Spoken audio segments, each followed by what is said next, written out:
Food waste is processed food that is not consumed. Food waste is not caused by the amount of food provided, but not finished. It also includes buying food that is not liked and finally throwing it away. According to the United Nations Environment Programme in 2021, total food waste would reach 20.93 tons. It's not kilograms, it's tons per year. So it is actually a reminder for you to finish your food. Yes. Right? Our parents always told us that, remember? Not because of that, because can you just feel it? The activity of eating is just so fun. It's fun. That's because you're a foodie, huh? Yeah, might as well finish your food because it's not about, dieting and stuff, but also it's a step. It's a step to help the world. Exactly. Right? I agree. Now, one of the ways to reduce food waste is by repurposing the food or cooking the leftovers. This is what we do at home, right? Everybody does it. I'm guilty as charged. Exactly. So, but what about leftover food in big events such as weddings and gatherings? Now, that's a question. Now, there is a community that collects leftover food still in good condition and then donate them to those in need. Now, this community is called Feeding Hands. Right now in the studio, we have Feeding Hands founders Ariana, Jasmine, Budi Hartanto, and Danica Hartawan. Hey, girls. Hello. Hi. Good afternoon or good evening. Good evening. Thank you so much for coming. Thank you for inviting us. Of course, always a pleasure. So, first of all, can you tell us about Feeding Hands and how was the process of creating Feeding Hands? Yeah, so basically we know that food waste is a big problem for the environment. So in Indonesia, it's actually one of the the biggest food waste producer in Southeast Asia. So from that, Feeding Hands was made as a nonprofit organization to reduce food waste and through redistributing leftover food and collecting food waste and trying to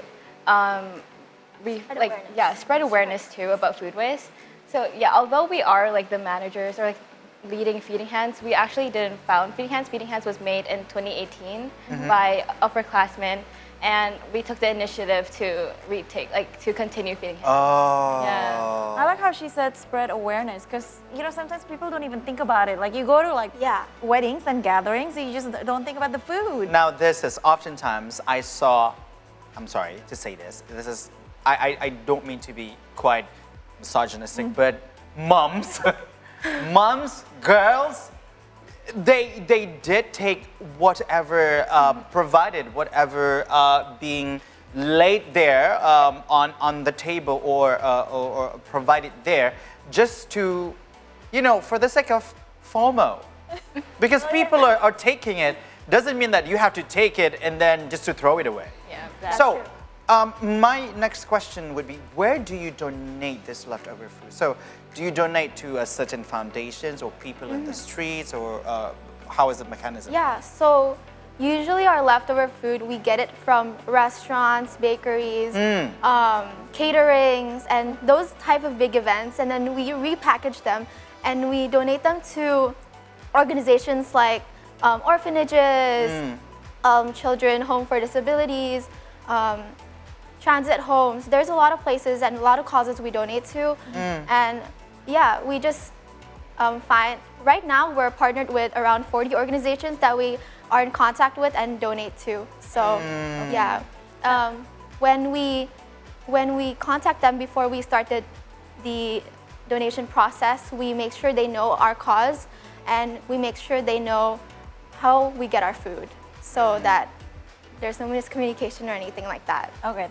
speaking about how you get your food, so how do you collect leftover foods from big events? Like, how do you approach the event organizers? Have you been rejected by them? I'm kind of curious. Yeah. It's actually pretty complicated, saying how we're gonna collect leftover food.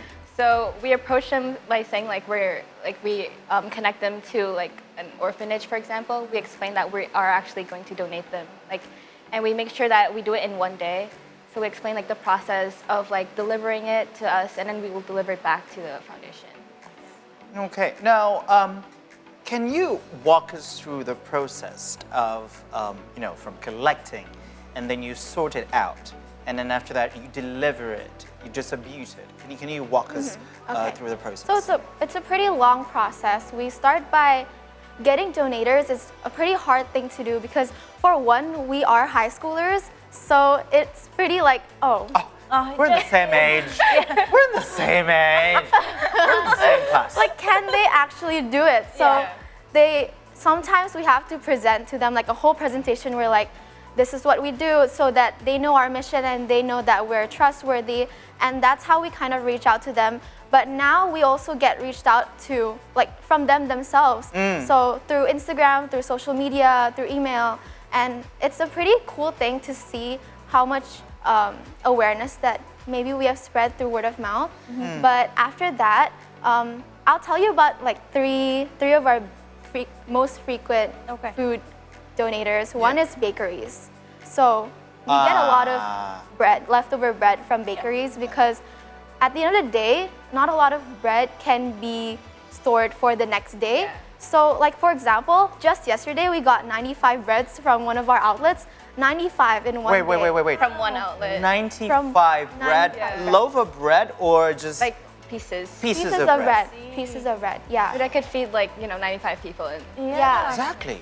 Yeah, so then, as she said, it can feed 95 people. We kind of mix and match the foundations and organizations to the companies that we get it from. So we have the data of the 40 organizations that I talked about just now, and we have a number of how many people they have in that organization and how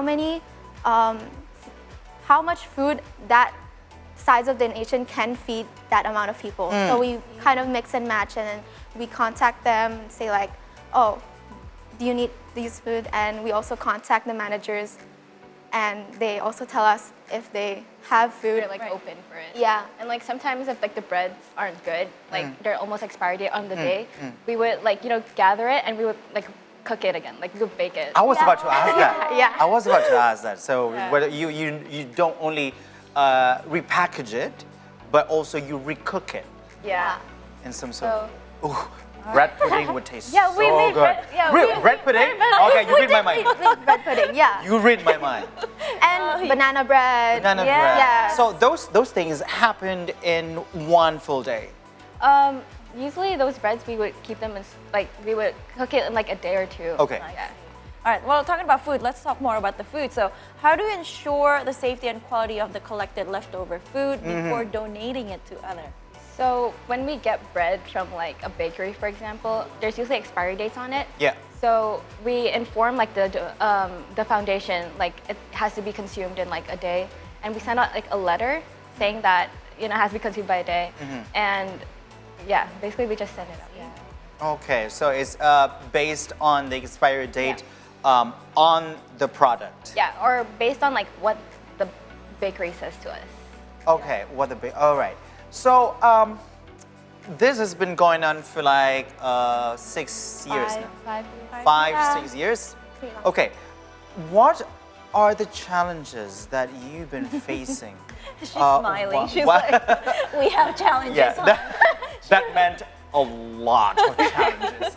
So, what are the challenges that you've been facing in spread the awareness, not only spread the awareness, but also running the initiative itself?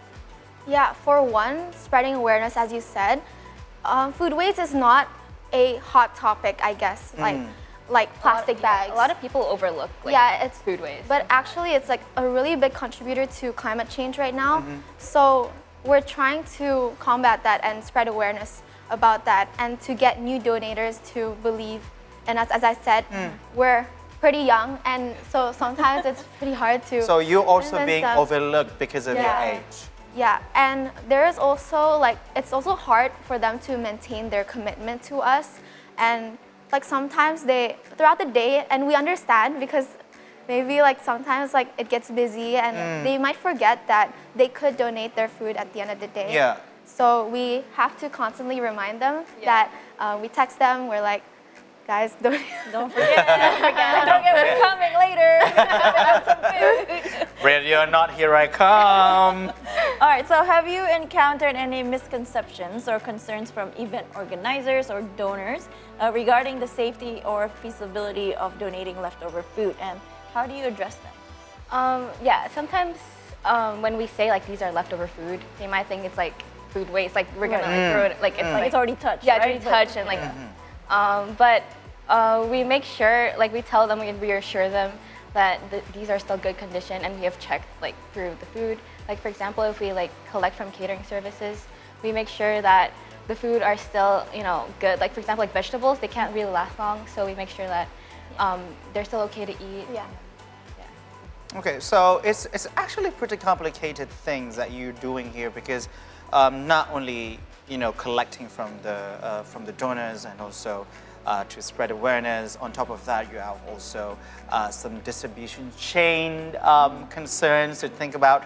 But on top of that, how has Feeding Hands' involvement in reducing food waste influenced local businesses and also event organizers to be more conscious of food waste? Because as we saw and we heard before, that food waste is actually number one waste from domestics and also from our daily life. Yeah. So I guess since we started in 2018 and still actively talk to the community, I guess we've kind of already gained their trust and like they could tell that this is a real issue already. So we have had notifications and messages from them saying like, oh, food waste is really a problem and I'm committed to reducing it and helping the cause. So it's a pretty cool thing to say. And sometimes, like for example, if we have like family gatherings, like No, this is interesting. This is interesting. I want to hear. sometimes if we have family gatherings, like for example, like Christmas, like there's a lot of food and it's usually buffets. Yeah. So it's like container. Yes. And if there's leftover, there's usually a lot. So if it's like, for example, like my family gathering, we would collect like the leftover food and we make it into like nasi box or like food boxes, like smaller food boxes. Yeah, and we donate them to usually, like orphanages mostly. And sometimes we also donate like on the streets. So we would go around Jakarta also. Yeah. We have a project called Love in the Streets actually. So recently we gathered snacks and bread and we collected them and repackaged them and we gave them out to the people in Jakarta Pusat. So that is like one of the projects we've done. So next time if you have any family gathering, please invite us. We would love to eat. But okay, we still have lots of questions for these bright young ladies. Now see the stories will continue through the break, so do not go anywhere. Food.